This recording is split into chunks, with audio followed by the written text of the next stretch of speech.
Welcome to another OCD Recovery Instagram Live. It's been a little while since I've done one of these because I was away and I've been working quite a lot, and I just haven't had time to get on here and do an Instagram Live between doing the WhatsApp groups, the group calls, normal one-to-one sessions and all the other stuff on social media. It's difficult often to find the time, but I need to get back on here. It's a very important thing to do because it's a good way of talking about OCD and getting into the core of OCD, which I think often what happens is, unless you see, I think in a video format, when you actually see me talking about it, it makes it easier to hear the message and understand it. Often in a printed format, we can't always get behind it and get an idea of what's going on. Now today I'm going to be talking about relationship OCD. Super common one, that is what most people are messaging me about. Probably the most common ones that I get messaged about are relationship OCD and POCD. POCD being one of the literally everyone who has POCD thinks I'm the only person who's got this. Nobody's ever got false memory, real POCD like me. Mine's different, all that kind of stuff. That's what they think until they actually meet other people with it, and then it's a completely different story. And I was definitely in that category when it comes to harm and guilt, chronic guilt, false memory related OCD. Definitely something that I was stuck with for years. So I know a lot about that one from personal experience, what that felt like. And what often happens in the group calls is people go, oh, there's a lot of people talking about relationship OCD, and then someone with POCD or with a harm OCD says, oh, it's all right, everyone talking about not loving their boyfriend, or I'm not sure I love my boyfriend, or I might cheat on my boyfriend or something, but I've got a real problem. I've got something that I'm really worried about, and this is terrible, and this is nothing, your problem, and so on. That's what people think. But it's easy to think someone else's problem is nothing until you're in that problem. I remember with contamination OCD, how time consuming that was, and how much that had got a hold of me very, very quickly. And I remember thinking in that, oh, nothing could be worse than this, or the fear of passing on HIV and so on. And then only when you get another one do you suddenly realize, oh, this is a lot worse, or you just got a stronger reaction to that one. So for somebody might have really bad contamination OCD, and someone else might have really bad POCD, and to each person, it's just as bad to them. And that's what always needs to be bared in mind and always needs to be remembered. So I'm going to be talking a little bit about relationship OCD. Now, with relationship OCD, people, because it always touches on areas where it's tricky, where you think, well, maybe it is real. Maybe this is a real, genuine concern. Maybe I don't love this guy enough. Maybe I don't love my partner enough. Maybe, there's things I don't like about. Maybe I do want to, I do have feelings for someone else, and ... It all goes along like that. And what happens is when you're in that, all humans have had, since the beginning of time and now, aren't just clean cut, straight down the line, everything is perfect. People that are married, people that have been married for 20, 30 years, they think of other partners. They think, oh, that person looks attractive. Oh, I wonder what it'd be like having sex with them. People think that. They might not talk about it, and it might not be spoken about all the time, but it's what people think and they feel. And that's what OCD loves to attack. It loves to attack anything like that. Humans are going to find other humans attractive. Humans are going to think of other humans sexually. That's what they will do. There's no right or wrong in the matter of thinking that. It's all a perception. So what happens there is you've got a situation where OCD is very aware that you really desperately want rid of OCD, and you want to know for sure, do I love my partner? Is this partner for me? Are they the one that I love? Am I honest to them? Am I in love with them? Am I connected to them? ... That's what it's doing. Now, what happens is in our lives, we go along and say to ourselves, we're watching Disney films or whatever we've watched as a kid. We have this view of our lives and think, when we're married, that'll be when I'll be happy, and then I'll have kids, I'll be happier, and all these things. Now, OCD is looking to sabotage everything and looking to attack everything. That's what it's doing. So you need to get used to being happy in yourself. That means you don't need to have another partner. This is an illusion. It's nice to have another partner. I mean, have a partner. Of course it's a bonus. That's why we're in relationships, because we like relationships, because we get to share our time with them, do different things with them. We have all the bonuses that it brings: family, having children, sex, all different things that the bonuses it brings. However, what happens is we put too much emphasis on us, on our happiness being from somewhere else, not from being from us. So one of the first things that I do with people with relationship OCD is focus very much on getting them to be happy in themselves. Because if they're not happy in themselves, in terms of learning to be happy on their own, then they're always going to be searching for something else, and that's what happens. And that's another myth where we say, oh, people on their own are miserable. It's not true. Yes, we might meet many who are, because of certain psychological reasons and behaviours that they've picked up that have led them to being on their own. But as a rule that people on their own are not happy is absolute nonsense. There's pros and cons to relationships. There's pros and cons to single life. Single life obviously brings about people. You have the freedom to go where you want and when you want. You can do things that you like without having to factor in somebody else's choice that might be different to yours. And then the bonuses of the relationship is you have someone sharing the experience with you, the human connection, which we're built all about doing that.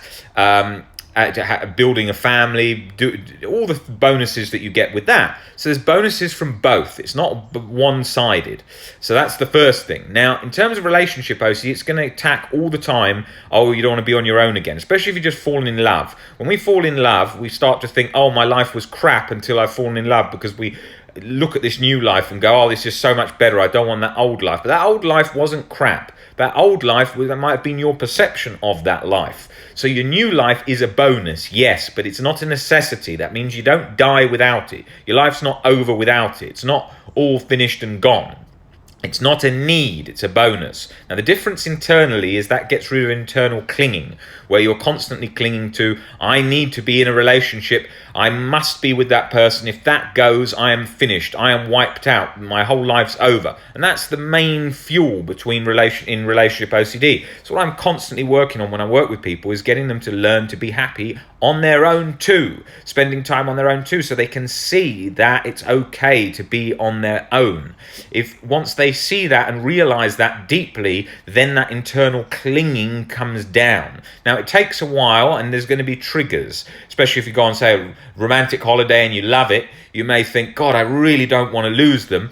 Or if you have an argument with them, oh my God, I do want to leave them. If that's part of your trigger relating to relationship OCD, there'll be many different triggers all along the way that are going to push and pull you all over the place. So that's why we get used to being on our own, in terms of not spending all the time on our own, but getting comfortable being on our own. And for people in relationship OCD, they're very fused often to the relationship. And then, it's so, the reaction is so strong in relation to the relationship, in relation to anything. Oh my God, I've had a thought of somebody else whilst I was having sex. That means I don't love them. That's terrible. What if they knew I did that? I'm dishonest. I'm terrible. And it's just such a quick, sudden reaction, which is causing all the problems. So that's what we're getting into, slowing that reaction down. Same with all OCD. We are always reacting very fast. Same as when I had HIV OCD and I'd get triggered, it would be suddenly that sensation. Now, that's an internal sensation that you feel in anxiety, which is like a sudden it feels like an anxious excitement where you just suddenly feel yourself fusing and locking onto OCD. And that's what happens. And with relationship OCD, it's therefore, my job there is to be getting people to turn that reaction down, bringing it down so that they get comfortable with their situation, comfortable with the uncertainty, key part of the OCD recovery journey. They slow their reaction down in terms of that intensity. And what they're also doing is we are getting them comfortable rationally to see, actually, I'm okay on my own. I'm all right on my own. It's a bonus if I'm in this relationship, but if I'm not, it's not the end of the world. If I cheat on them, it was not ideal. I really, really don't want that because it goes against my values in this relationship. It goes against my relationship. It could be the end of my relationship. But if I did it, it doesn't write me off as in I am no good forever and rotten through and through, because then it's going to attack you like that all day long. Humans make mistakes. We're fallible. That means we can make mistakes. Okay, that's the thing we're so focused on with OCD. Oh, I can never make a mistake. If I make a mistake, I'm rotten. If I knew I made that mistake and I was consciously aware of it and I still made that mistake, oh, I'm completely doomed. Right? That's what we're doing. That's exactly what's going on with relationship OCD. That complete 100% awareness of control inside us all the time, where we're looking at ourselves and going, but I was aware I did that. And if I made that mistake, I can accept someone else doing it, but not me. Oh, I'm guilty. It's like judge and executioner on you 100% of the time. Now, I'm just going to come back to that. I'm just going to have a look and see if there's any questions relating to relationship OCD in here before I fall behind with things. How long have you suffered from OCD? Well, I first suffered sort of severely with OCD at age 17 to about 24. It was very chronic, 24 hours a day, every minute, every second. It felt like, but not every minute, every second. When I was distracted, it obviously wasn't there. Mainly relating from the majority of it to existential and to harm OCD, false memory OCD. Really sticking in there, that's what it did. But from a young age, I could spot it in many areas. When I used to go to church, as a child, I'm not religious now, but when I went to church as a child, I'd walk in the church, I would say bad things about God in my head, which obviously OCD just plays out. It wasn't me. I would be like, what happens if you swear in church in your head? You're doomed. And then it would cause me to do that. And then I thought, God, this is the worst thing I could ever do. And that was a big trigger for me, but it didn't stay around chronically, because as soon as I left the church and stuff, it kind of faded away. It was only till I was 17 that it really got a good hold in there. Okay, let's have a look. Is there a WhatsApp group? Yes, there are WhatsApp groups for all the people that are having one-to-one coaching and group coaching with me. It's a free WhatsApp group for them. So if you're interested in doing any coaching, that's a part of the package that I offer for OCD recovery journey. Let's have a look here. How do you manage to control your thoughts? Well, it's not about controlling your thoughts. It's the opposite. If you're trying to control them, they're going to control you. Now, have a think about that for a second, because I don't want to just gloss over that phrase. If you try and control them, they're going to control you. That's the same as your anxiety. If you try and control anxiety, it's going to control you. Okay? That is what it's going to do. Anxiety is very, very much like that. It operates specifically in very much black and white rigid thinking. So when we're thinking extremely rigidly, we're thinking, oh, if I do this wrong, I am rotten. If this happens, my life is ruined. That rigidity, instead of a sort of flowing, instead of a more flowing, flexible thinking, that is what allows a framework for OCD not to get a grip. When we have that rigid black and white thinking, that's the soil that anxiety likes to grow and flourish in. Okay, let's have a look.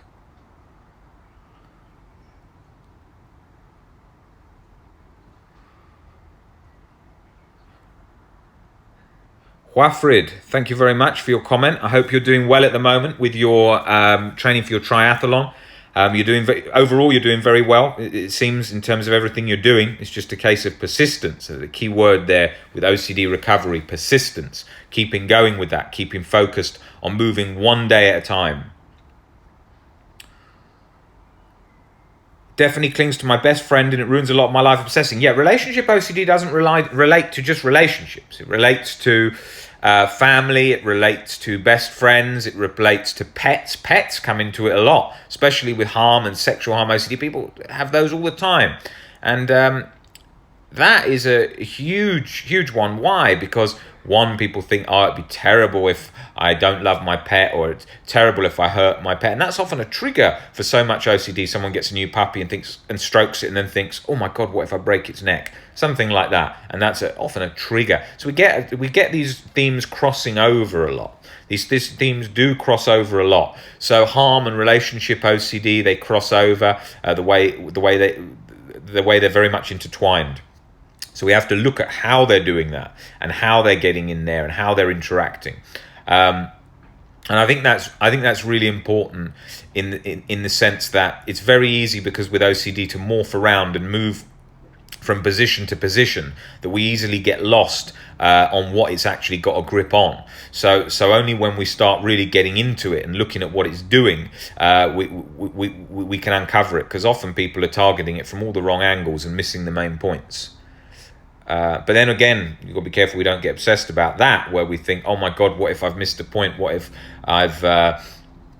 what if it's something deeper and I've missed it? That's a common one. What if it's in my subconscious? What if it's in my subconscious and I've missed it and I'm going to be stuck like this for my whole life? Well, forget subconscious. You don't have to bring the subconscious into it. I've never had to discuss or work with subconscious with anyone.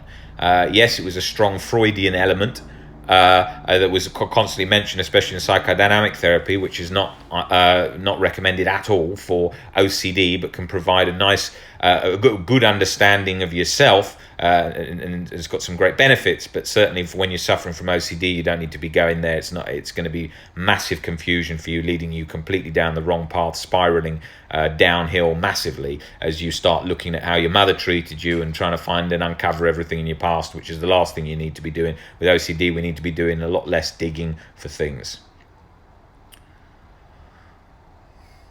Let's have a look.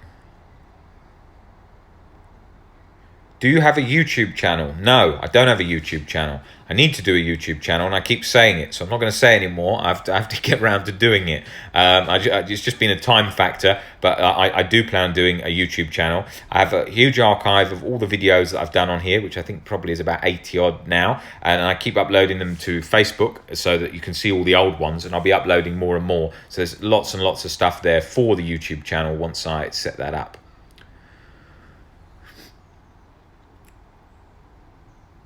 My boyfriend goes through a number of OCD types, and the others I feel I can help with in terms of not giving reassurance, but I don't know how to deal with our OCD as I'm half the relationship. Well, that's a common one. People often think, oh my God, I'm the trigger. Well, that's good. Well, not good in the sense of, it's good in the sense of getting better, because you can't avoid the trigger unless they break up with them, which a lot of people do. But being around you is good, because you're the exposure for him. So that's a good thing, and I think that's a very important thing for you to be around. And I think that it's going to be tricky at times. You're not going to know what to say. Bear in mind about reassurance. Try your best that you can do. Don't worry if you slip up. It's fine. People do. And just see how you go along. See how it rolls together, and it probably flow in the right way that you want it to. When you get a handle on things, they'll probably be incessant for reassurance all the time, and you have to come back off that. They might be asking you, did you think I meant this? I'm sorry. Especially if they're confessing, because confessing is obviously fueling it. A lot of confessing goes on, and people can easily get very frantic in a moment and override everything. When someone's got OCD, it's like they're addicted to certainty and that calmness they want so desperately. They can go and do everything. I constantly see people that are in with me, and we've got planned for what we're doing with our OCD, and then suddenly they've got absolutely panicked and gone and confessed to the whole family something. It happens, I see that time and time again. Let's have a look.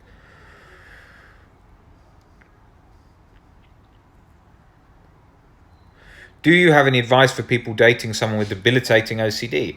Yes, I will be doing I'll be doing Instagram Live all about family, and talking to family and family Instagram Lives to help people understanding what their family's going through.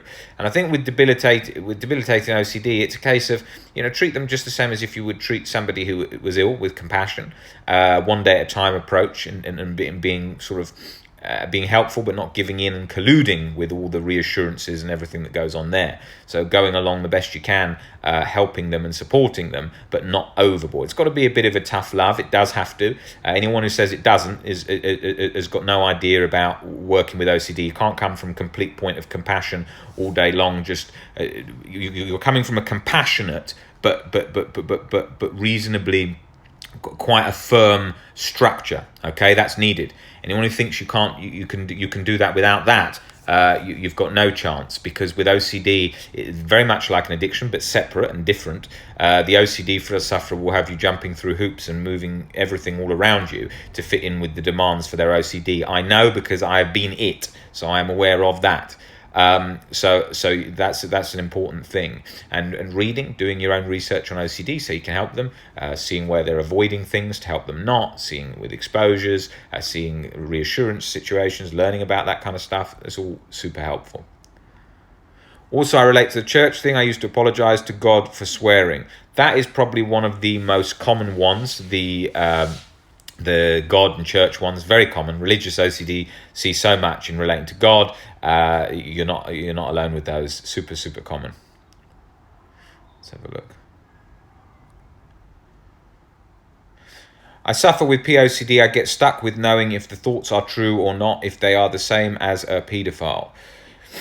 The problem here is you're trying to work out whether they're false or not. And that is what fuels it and signals to the brain it's dangerous. And so we need to look at what's happening there. And I'll speak to you, Tracy, with the messages. If you just send me a message over, we can have a look at that, because I know that you're not in with me, but I can give you advice on how to sort of get you started there with that. What you need to be thinking about is, what are you doing to signal to them? I'm not talking coming into this point about unconditional self and life acceptance, which is the core of everything. But I'm talking about, what are you doing to specifically keep it fueled? What are you doing to specifically keep it going? If you're checking, if you're scanning if it's there, are you trying to get rid of it? Are you trying to dispute it, work it out from every angle? If you're doing that, that's what really kicks it in and fuels it. So we want to be careful. We want to watch out for that, which happens massively, and we all do that, and we all want to know, oh my God, is this a real threat? And that's a large part of what's driving it. Do you believe OCD is to do with an imbalance of neurotransmitter serotonin? Well, I think if you saw what OCD was in the brain, you'd look at it. If there was a brain in front of you and they were able to show you what it is, you'd think, oh my God, that's all that suffering I've had just for that tiny microscopic little thing that's firing in one way or another. I don't think they have a full understanding of what it is yet. I don't think. I'm pretty confident that it's a genetic predisposition that's then turned on by an environmental factor in some way or another. But I think it would be a very small thing that they're still not really aware of exactly what's causing it and why it does it. But I'm sure in the future this will advance, as things have advanced already so much. But you don't really need to know all the inner workings of the brain. You often hear people talking about the amygdala. Yeah, I'm sure the amygdala. I'm not sure. We know amygdala plays a big part in anxiety. However, you don't need to know all about the amygdala. Far too often people talk about the amygdala, and you see people give lots of information and detail relating to that, and it's just highly confusing, and you don't need to know it, because OCD is always presents with a kind of thirst for knowledge. It's promising the more you learn and more you understand, the more relief you're going to get. Well, that's actually a cycle going down a wrong road, because you're constantly searching for more and more knowledge, and it's actually detracting you from what you need to get better. So it does do that, and it's very sneaky.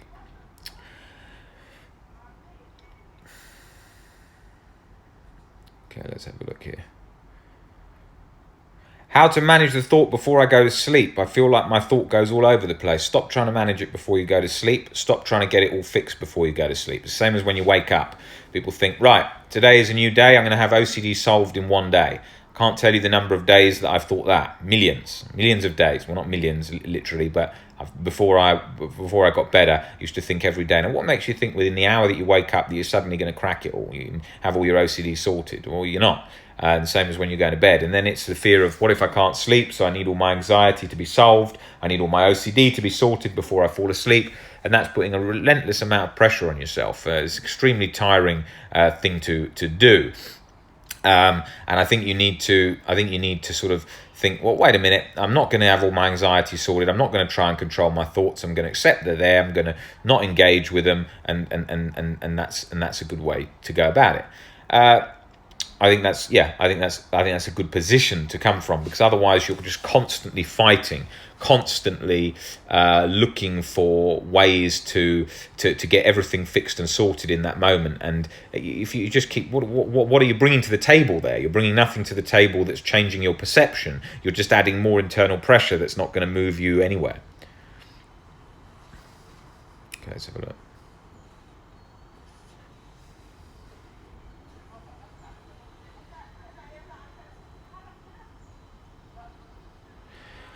I'm so glad I found you. The things you post have helped me recently. My medication is no longer working and it's hard to get a psychiatrist in Connecticut. Your posts get me through the day. Yeah, that's often a common one where medication has worked for a certain amount of time, then stopped working, and people panic. You know, I was never on medication, but I work with many that are, and I see this all the time: working, stopping working, so on. And at the end of the day, it's the beliefs. We change the beliefs, that gets under everything.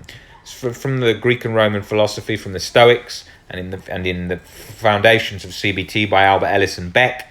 Changing our beliefs is what changes us and changes our emotional responses, and that gets under everything. It doesn't matter if we have medication or not when we in the future, when it's based on our beliefs. Now, obviously, some people are going to need medication to help take the edge off. It's very important. We see great results with medication, and advise medication and advise not medication in different situations. I don't advise. The doctors that work with the people that I work with, they advise on the medication, and we come up with a plan thinking, what do we think? Do we think it's a good idea to maybe consider speaking to the doctor about going on meds or not, and working that out? And I think with where you're in a position where you're scared now, oh my God, I can't function on meds, you're not alone. This is very common, and this is in a way it's got its own positives, where you now have to work on yourself, and if that hadn't happened, you wouldn't improve yourself in this way. So there's lots and lots of positives in there too.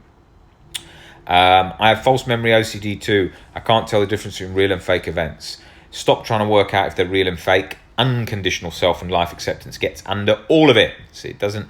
When I stopped trying to work out if I was going to jail or if I'd hurt someone, and instead worked out that I could still survive and live even if I was in jail, and even if I had hurt someone, I wouldn't write myself off, no matter what the situation and scenario. Unconditional self-acceptance is exactly what it says on the tin. Unconditional, meaning there is no conditions on your acceptance.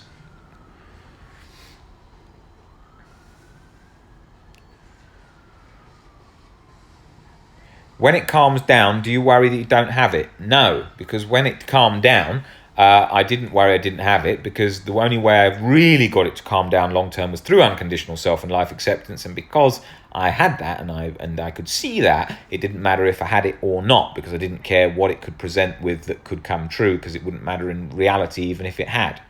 It wouldn't be desirable, and I wouldn't be a big fan of it, but I could accept it and make peace with it.